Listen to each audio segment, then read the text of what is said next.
ఇంకో విషయం కూడా మీకు నేను చెప్పాలి. అయితే ఇతరులు వచ్చి తెలంగాణ భూములు ఆక్రమించడానికి, తెలంగాణ ఉద్యోగాలు కొట్టేయడానికి, తెలంగాణ నీళ్లు మలుపుకొని పోవడానికి ఎవరు కారణం దీనికి? దయచేసి బాగా ఆలోచించాలి. నేను చెప్పేది వట్టి ముచ్చట కాదు. మీరు వచ్చిన వాళ్ళు కూడా వట్టి వాళ్ళు కాదు. ఎందుకు జరిగింది 60 ఏళ్ళు తెలంగాణతోని?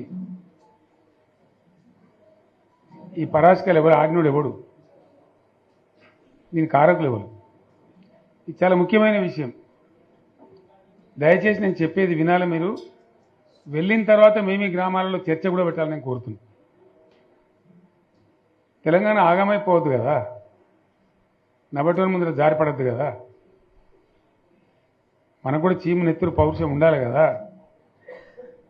ఏం జరిగింది? ఎవడు దీన్ని నాశనం పట్టించినాడు? ఎవడు? కాదు కాదు, మన తెలంగాణ వాళ్ళే.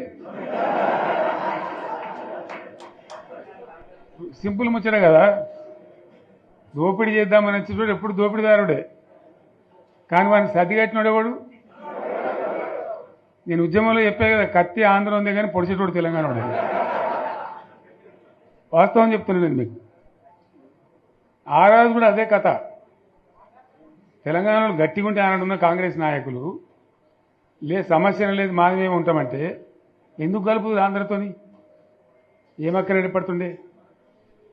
మనోళ్ళ యొక్క తెలివి తక్కువతనము, బలహీనతనే మనల్ని జబర్దస్తి వంచబోయి ఆంధ్రలో కలిపింది. ఆ గోస 60 ఏళ్ళు అనుభవించినాం మనం. ఏం గోస అది నాకు అర్థం కాదు. లేక కాదు కదా. కరెంటుకి ఏం గోస పడ్డాం? ఏం పరాస్కలాడు మనతోని? ఒకడు బట్టలు ఆరేయాలంటాడు, ఇంకోటి అంటాడు. జోకులు మన మీద. ఆ ట్రాన్స్ఫార్మర్లు కాలిపోవుడు, మనం లంచాలు ఇచ్చుడు. ఒకసారి యాడ్ చేసుకుంటే ఇప్పుడు మళ్ళీ కళ్ళకి నీళ్ళు వస్తాయి. ఎందుకు పడ్డాం అంత బాధ, అంత అవస్థ? ఆనాడు నేను వచ్చి తిరిగిన బాగా, కానీ నేను ఒక మంత్రిని మాత్రం నేను చేయగలిగేది తక్కువ. ఉన్నంతలో తిరిగిన మా బడంగపేట చెరువు కానీ, ఏడాకులపల్లి చెరువు కానీ, గొడిగాడిపల్లి చెరువు కానీ కొన్ని పనులేదో చేయగలిగినాం అప్పుడు చేయగలిగినంతలో. కానీ ఇక ఎందుకైనా మంచిది ప్రాణం పోయినా సరే అని చెప్పి కొట్లాడినాం, దిగినాం.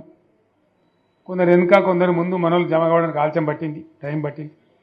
కానీ తెలంగాణ తెచ్చుకున్నాం.